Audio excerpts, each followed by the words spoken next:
স্পষ্ট করা হয়েছে যে কাঁচা বাজারগুলোতে পলিথিন শপিং ব্যাগ যেটা আছে এইটা যাতে কাঁচা বাজারগুলো আর ব্যবহার না করে তার একটা কর্মসূচি আমরা হাতে নিয়েছি।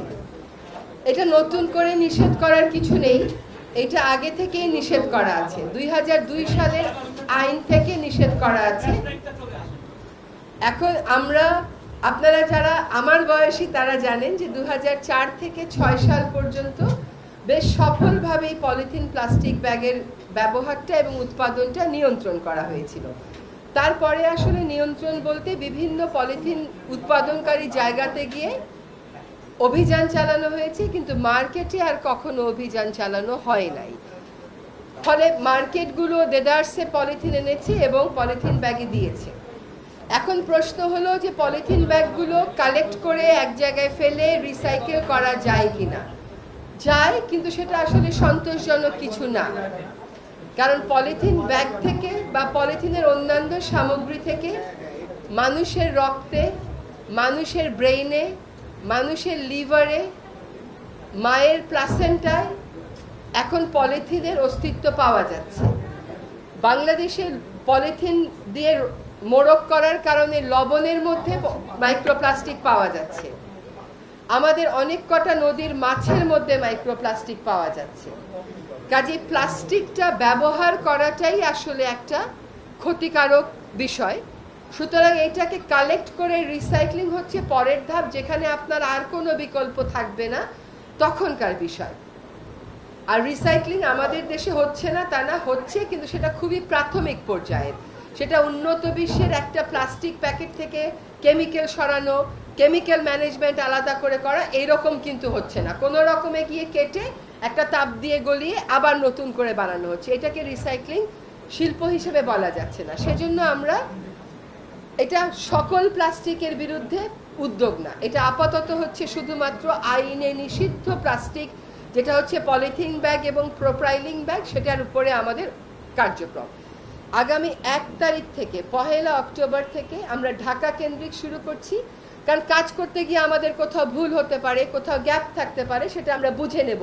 যখন আমরা ঢাকার সব সুপার মলগুলোতে ওনাদের সাথে আমরা বসে কিন্তু সিদ্ধান্ত নিয়েছি, এটা সরকারের একক সিদ্ধান্ত না।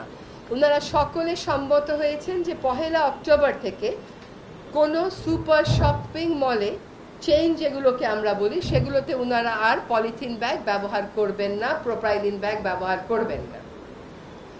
তার বিকল্প হিসেবে কি দেওয়া যায়, এটা আসলে আমাদের, আপনারা যারা এখানে আজকে সাংবাদিক হিসাবে এসছেন, সব তো এই প্রজন্মের, নিজের পরিবারকে জিজ্ঞেস করলেই পেয়ে যাবেন। বাবা দাদারা যা ব্যবহার করতো তাই ব্যবহার করা হবে, নতুন কোনো আবিষ্কারের প্রয়োজন নেই।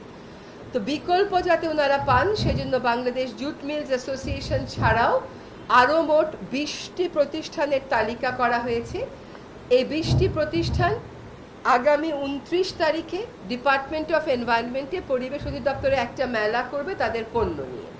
ইতোমধ্যে সুপার শপিং মলগুলো তাদের কিছু চাহিদা প্লেস করে দিয়েছে যে আমাদের এতগুলো ব্যাগ লাগবে, সেই মোতাবেক ব্যাগের যোগানোরও ব্যবস্থা করা হচ্ছে।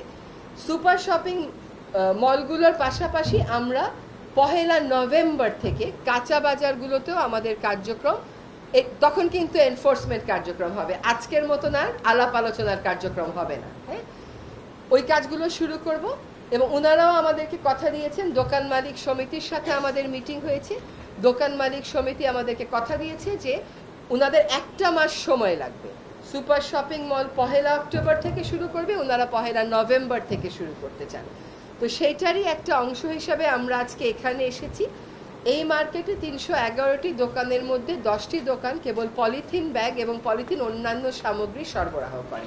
তো তাদের ব্যাপারে আমাদের দোকান মালিক সমিতির সভাপতি এবং অন্যরা মিলে সিদ্ধান্ত নিতে হবে।